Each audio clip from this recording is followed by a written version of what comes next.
नमस्कार मित्रों, जय मां तुलसी, जय मां लक्ष्मी।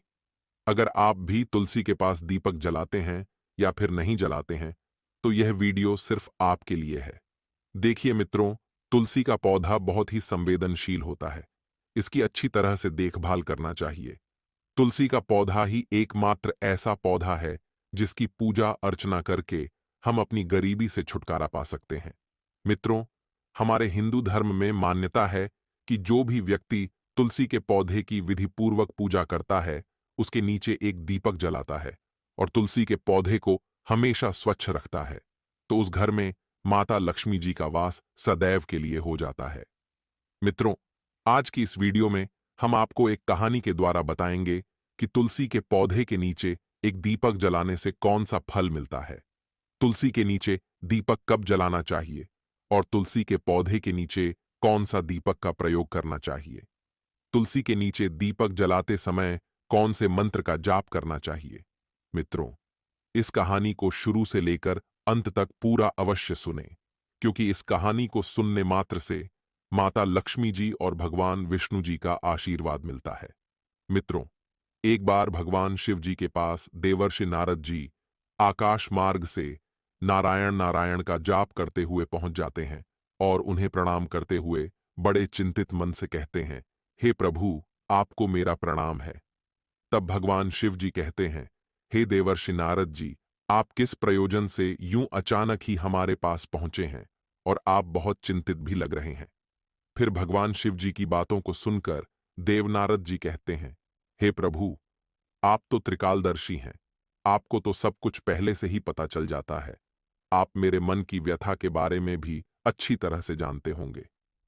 तब भगवान शिव जी कहते हैं, हे नारायण के प्रिय भक्त नारद जी, हम आपकी दुविधा को अच्छी तरह से जानते हैं। आप निश्चिंत होकर अपने सभी प्रश्नों को पूछिए। हम आपको आपके सभी प्रश्नों के उत्तर अवश्य देंगे। फिर देवर्षि नारद जी चिंतित मन से कहते हैं, हे महादेव, आज जब मैं पृथ्वी लोक का भ्रमण कर रहा था, तब मैंने देखा कि कुछ स्त्रियां संध्या काल के समय तुलसी के पौधे के नीचे एक दीपक जला रही थीं और कुछ मंत्रों का जाप भी कर रही थीं। वे स्त्रियां तुलसी के नीचे दीपक जलाने के सभी नियमों का अच्छी तरह से पालन कर रही थीं, जिससे उन स्त्रियों का घर सुख शांति धन धान्य से भरा हुआ था। उनके घरों में हमेशा खुशियों का माहौल बना हुआ था और वे स्त्रियां अपने पति से बहुत खुश थीं।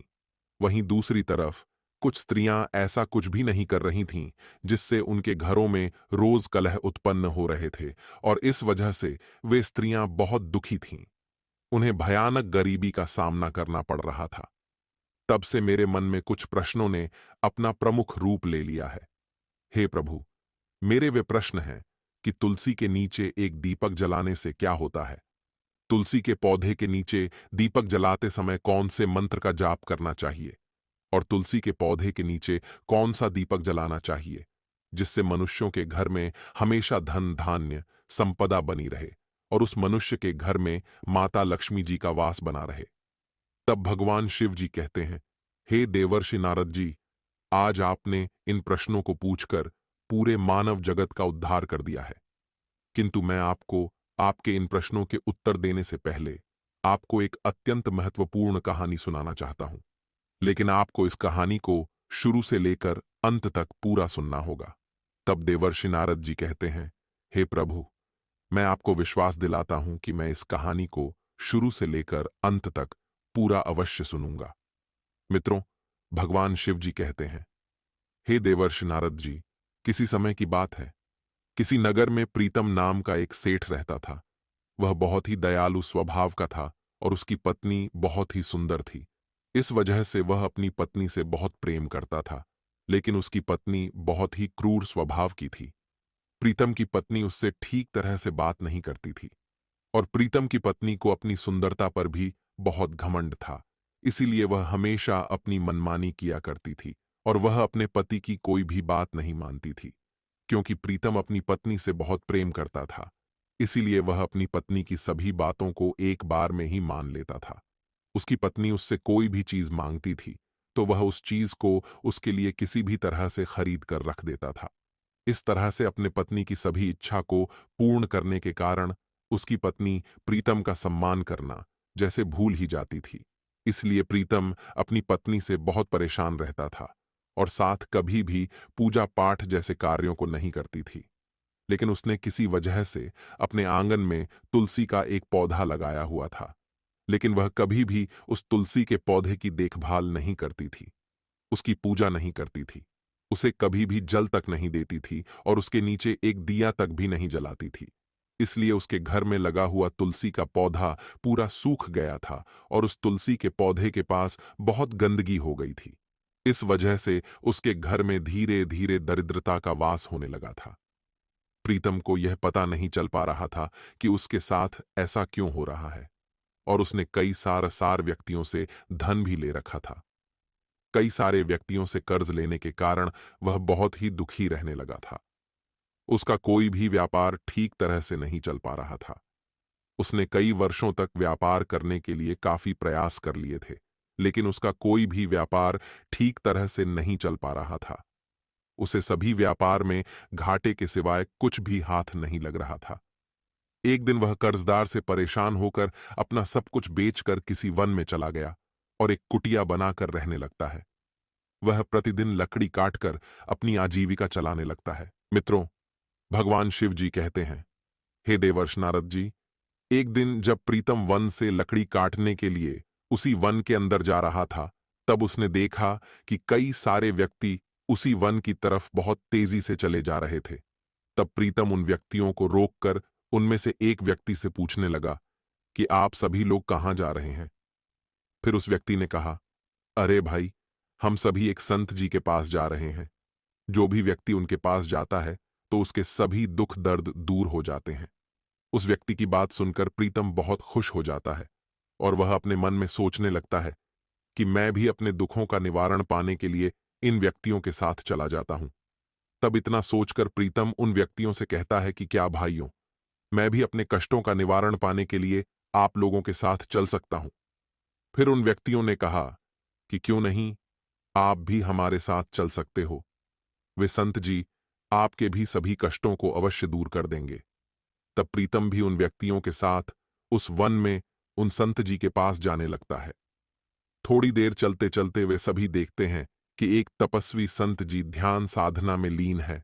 तब कुछ देर बाद वह संत अपनी आंखें खोलता है। तब वे सभी उस संत के पास जाकर रुक जाते हैं और वह संत एक एक करके उन व्यक्तियों के दुखों को दूर करने के उपाय बता देता है। फिर जब प्रीतम की बारी आती है तो वह उस संत को प्रणाम करता है और उनको अपने जीवन का सारा वृतांत सुना देता है। तब वह संत उस सेठ की बातों को सुनकर उसके जीवन की सभी घटनाओं का सारा दृश्य अपने अंतर्मन में देख लेता है और उस सेठ से कहता है कि हे पुत्र, तुम्हारे घर के विनाश का कारण है वह तुलसी का पौधा जिसे तुम्हारी पत्नी ने आंगन में लगाया हुआ है। उस तुलसी के पौधे के नीचे तुम्हारी पत्नी ने कभी भी एक दिए नहीं जलाया और न उसे कभी भी जल अर्पित किया है। उस तुलसी के पौधे के नीचे संध्या काल के समय एक घी का दिया अवश्य जला देना, इससे घर में सुख समृद्धि आती है। उस संत की बात सुनकर प्रीतम कहता है कि हे विप्र, मेरी समझ में कुछ भी नहीं आ रहा है। तुलसी के नीचे एक दिया जलाने का इतना महत्व क्यों है? तुलसी के नीचे दिया क्यों जलाना चाहिए? मैं तुलसी के नीचे दिया जलाने का महत्व जानना चाहता हूं मित्रों। भगवान शिव जी कहते हैं, हे देवर्षि नारद जी, उस संत ने जवाब देते हुए प्रीतम से कहा कि हे पुत्र, मैं तुमको तुम्हारे सभी प्रश्नों के उत्तर देने से पहले तुमको एक अत्यंत महत्वपूर्ण कहानी सुनाना चाहता हूं, जिसे सुनने के बाद तुमको तुम्हारे सभी प्रश्नों के उत्तर अवश्य मिल जाएंगे। लेकिन तुमको मुझसे एक वादा करना होगा कि मैं जब तक इस कहानी को सुनाऊं, तब तक तुमको इस कहानी को शुरू से लेकर अंत तक पूरा सुनना होगा। उस संत की बात सुनकर प्रीतम उस संत से कहता है कि हे विप्र, मैं आपको विश्वास दिलाता हूं कि आप जब तक इस कहानी को सुनाएंगे, तब तक मैं इस कहानी को पूरे सच्चे मन से शुरू से लेकर अंत तक पूरा अवश्य सुनूंगा और मैं यह कहानी अपनी पत्नी को भी सुनाऊंगा। आप कृपया करके उस कहानी को सुनाना आरंभ करें। तब उस संत ने प्रीतम को कहानी सुनाना आरंभ कर दिया और कहा कि किसी नगर में एक ब्राह्मण रहता था। उसकी एक ही पुत्री थी। उसका नाम शिवन्या था। वह बहुत ही सुंदर दिखाई दिखती थी। उसे देखकर कोई भी उस पर मुग्ध हो सकता था और वह बहुत ही संस्कारी थी। लेकिन वह अपनी सखियों के साथ ज्यादा समय बिताती थी और उसकी सखियों स्वभाव से बहुत ही चंचल थी। उसकी सखियों का मन चंचल होने के कारण वे पराये पुरुषों के साथ संबंध बनाती थी और वे हमेशा ही काम वासना से लिप्त रहती थीं और नए नए पुरुषों के साथ भोग विलास करने के लिए हमेशा तत्पर रहती थीं। इसका पूरा प्रभाव शिवन्या पर पड़ा। कहते हैं ना कि मनुष्य जिसके साथ ज्यादा समय बिताता है वह उसी की तरह बनने की कोशिश करने लगता है, फिर चाहे वह स्त्री हो या पुरुष हो, क्योंकि मनुष्य की प्रकृति ही ऐसी होती है कि वह जिसके साथ रहता है, खेलता कूदता है, वह खुद को उसी की तरह बनाने की कोशिश करने लगता है। ऐसा ही शिवन्या के साथ भी हुआ था। वह भी धीरे धीरे काम वासना से लिप्त रहने लगी थी। वह अपने पिता से बिना कुछ बताए ही घर से बाहर निकल जाती थी और चोरी छुपकर पराये पुरुषों के साथ संबंध बनाती थी।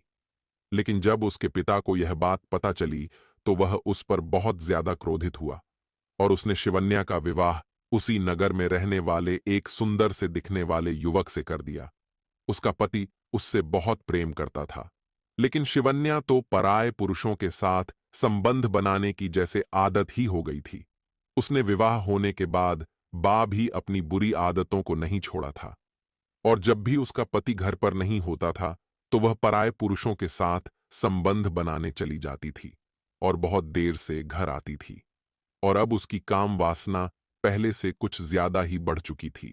जब उसका पति शिवन्या से कुछ पूछता कि तुम कहाँ गई थी, तो वह उसे कोई भी बहाना दे देती थी। लेकिन इस बात का बिल्कुल पता उसके पति को नहीं चला था कि उसकी पत्नी क्या करती है, कहाँ जाती है, क्योंकि वह शिवन्या से बहुत प्रेम करता था और वह उसे छोड़ना नहीं चाहता था। इस वजह से अब वह बहुत ही दुष्ट और पापी स्त्री की श्रेणी में आ गई थी। ऐसे ही कई वर्ष गुजर जाते हैं। मित्रों, भगवान शिव जी कहते हैं, हे देवर्षि नारद जी, वह संत प्रीतम से कहता है, एक दिन जब उसका पति व्यापार के किसी कार्य से किसी नगर चला जाता है, तब वह अत्यंत पापिनी स्त्री घर में अकेली पड़ जाती है और उसे काम वासना सताने लगती है। वह काम वासना के वशीभूत होकर घर से निकलकर पराये पुरुषों की तलाश करने लगती है। उसे उसकी तरह का कोई भी पुरुष नहीं मिलता है, इसीलिए वह अपनी काम वासना से बहुत परेशान हो जाती है और वह पराये पुरुष की चाह लेकर इधर उधर भटकने लगती है। लेकिन जब उसे कोई भी पुरुष नहीं मिलता है, तब उसकी वासना थोड़ी सी शांत हो गई। मित्रों, भगवान शिव जी कहते हैं, हे देवर्षि नारद जी, वह संत प्रीतम से कहता है, हे पुत्र, इसी तरह से वह भटकते हुए उसे सुबह से शाम हो जाती है। फिर शिवन्या एक नगर में पहुंच जाती है। उस नगर में पहुंचकर उसने देखा कि कई स्त्रियां संध्या काल के समय तुलसी के पौधे के नीचे एक दिया जला रही हैं। यह देखकर पता नहीं उसे क्या सूझता है। वह भी उसी शाम को उन स्त्रियों को देखते हुए तुलसी के पौधे के नीचे एक दिया जला देती है। लेकिन उसे पता नहीं था कि वह क्या कर रही है। लेकिन एक दिन फिर से उसे काम वासना सताने लगती। तब वह अपनी काम वासना को मिटाने के लिए उस नगर को छोड़कर किसी पुरुष की तलाश करने के लिए इधर उधर भटकने लगती है। लेकिन उसे उस नगर में भी कोई उसकी तरह का पुरुष नजर नहीं आता है, क्योंकि सभी पुरुष अपने अपने कार्यों को करने के लिए घर से निकल जाते थे और शाम को ही घर वापस आते थे। इसलिए शिवन्या काम वासना से तड़पने लगती है और अपने जैसे पुरुष की तलाश करते हुए एक वन में पहुंच जाती है। तब उसे एक वृक्ष के पास एक युवक दिखाई पड़ता है। उस युवक को देखकर उसके अंदर की काम वासना भड़क उठती है और वह उस युवक के साथ भोग विलास करने के लिए उस युवक के पास जाने लगती है। लेकिन पता नहीं उस युवक को क्या हुआ, वह उस वृक्ष के पास से जाने लगता है और शिवन्या उस युवक तक पहुंच भी नहीं पाती है। लेकिन अब शिवन्या के अंदर काम वासना जाग उठने के कारण वह उस युवक को ढूंढने लगती है। जब उसे वह युवक भी नहीं मिलता है तो वह बहुत ही दुखी हो जाती है और एक वृक्ष के नीचे बैठकर उस युवक के फिर से आने की प्रतीक्षा करने लगती है। तभी अचानक से उस वृक्ष के पास एक खूंखार भेड़िया आ जाता है और शिवन्या पर हमला करने ही वाला था कि तब शिवन्या उस भेड़िया से कहती है कि तुम मुझे मत मारो, मैंने तुम्हारा क्या बिगाड़ा है। शिवन्या की बात सुनकर वह भेड़िया उससे कहता है, हे पापी स्त्री, मेरा काम ही ऐसा है कि मैं तुझ जैसी पापी स्त्रियों को मारकर खाऊं, क्योंकि मुझे यही श्राप मिला है कि मैं पापी स्त्रियों की मृत्यु का कारण बनूं। इतना कहकर वह भेड़िया शिवन्या को एक पंजा मारकर घायल कर देता है। थोड़ी ही देर बाद वह भेड़िया शिवन्या को मारकर खा जाता है। मित्रों, भगवान शिव जी कहते हैं, हे देवर्षि नारद जी, वह संत प्रीतम से कहता है, हे पुत्र, शिवन्या की मृत्यु होने के बाद उस स्थान पर दो यमदूत आ जाते हैं और शिवन्या को घसीटते हुए, मारते पीटते हुए आकाश मार्ग से शिवन्या को यमलोक ले जाने लगते हैं। तब आकाश मार्ग में ही शिवन्या चीखने चिल्लाने लगती है, लेकिन वे यमराज के दूत उसकी एक भी बात नहीं सुनते हैं और शिवन्या को यमराज जी के पास ले जाकर खड़ी कर देते हैं। तब चित्रगुप्त जी शिवन्या का लेखा जोखा निकालते हैं। शिवन्या का लेखा जोखा निकालते समय चित्रगुप्त जी बहुत ही क्रोधित हो जाते हैं और क्रोधित स्वर में यमराज जी से कहते हैं कि हे यमराज, यह स्त्री बहुत ही पापी स्त्री है। इस स्त्री ने कभी भी अपने पति का सम्मान नहीं किया है और यह अपने पति से छुप छुप कर कई पुरुषों के साथ संबंध भी बना चुकी है। यह हमेशा काम वासना से लिप्त रहती थी और पराये पुरुषों को ही चाहती थी। अपने पति को इसने कभी भी उतना नहीं चाहा जितना यह पराये पुरुषों को चाहती थी। इसने अपने जीवन में कोई भी पुण्य का कार्य नहीं किया है, इसलिए आप इसे सीधा नरक में भेज दीजिए। तब यमराज जी अपने दूतों से कहते कि इसे तुरंत ले जाकर नरक में डाल दो। तब वे दूत शिवन्या को नरक ले जाने लगते हैं। तभी अचानक से वहां पर भगवान विष्णु जी प्रकट हो जाते हैं और यमराज जी के उन दूतों से कहने लगते हैं कि तुम दोनों इस स्त्री को कहां ले जा रहे हो। तब यमराज जी विष्णु जी से कहते हैं कि हे प्रभु, यह बहुत ही पापी स्त्री है। ये पृथ्वी लोक पर कई सारे पुरुषों के साथ संबंध बनाती थी और इसने अपने पति को भी बहुत बार धोखे दिए हैं। यह अपने पति के घर पर ना होने पर पराये पुरुषों के साथ संबंध बनाती थी और इसने कभी भी अपने जीवन में कोई भी पुण्य नहीं किया है। इसीलिए मैंने अपने दूतों से इस स्त्री को नरक ले जाने के लिए कहा है। मित्रों, भगवान शिव जी कहते हैं, हे देवर्षि नारद जी, वह संत प्रीतम से कहता है, हे पुत्र यमराज जी की बात सुनकर भगवान विष्णु जी यमराज जी से कहते हैं, हे यमराज, यह स्त्री अब पापी नहीं है, क्योंकि इसने जाने अनजाने में ही तुलसी के पौधे के नीचे एक दिया जला दिया है, जिससे उसके सारे पाप मिट गए हैं। इसने तुलसी के पौधे के नीचे एक दिया जलाकर इतना पुण्य प्राप्त कर लिया है जितना कोई भी मनुष्य 7 जन्मों में भी प्राप्त नहीं कर पाता है। इसलिए आप इस स्त्री को स्वर्ग में भेजिए। तब यमराज जी भगवान विष्णु जी की बात को मान लेते हैं और उस स्त्री को स्वर्ग में भेज देते हैं। अब वह संत प्रीतम से कहता है कि हे पुत्र, चलो, मैं तुमको यह बता देता हूं कि प्रत्येक मनुष्यों को तुलसी के नीचे दिया कब जलाना चाहिए और तुलसी के पौधे के नीचे कौन सा दिया जलाना चाहिए, जिससे दिया जलाने वाले मनुष्य के घर में माता लक्ष्मी का आगमन हो और उस मनुष्य के घर से नकारात्मक का विनाश हो सके। और तुलसी के पौधे के नीचे दिया जलाते समय कौन से मंत्र का जाप करना चाहिए, इसे ध्यान से सुनना। प्रत्येक मनुष्य को तुलसी के पौधे के नीचे दिया संध्या काल या सूर्यास्त के समय ही जलाना चाहिए। शाम के समय नियमित रूप से तुलसी के पौधे के नीचे एक घी का दिया जलाना चाहिए। उस दी में थोड़ी सी हल्दी अवश्य डाल लेना चाहिए। कहा जाता है कि इस उपाय को करने से घर की समस्त समस्याओं से छुटकारा मिल जाता है और तुलसी के पौधे के नीचे जलने वाला दिया आटे का बना होना चाहिए, क्योंकि आटे का दिया तुलसी के नीचे जलाने से मां लक्ष्मी के साथ साथ मां अन्नपूर्णा का आशीर्वाद मिलता है और अगले दिन इस दिए को गाय को खिला देना चाहिए।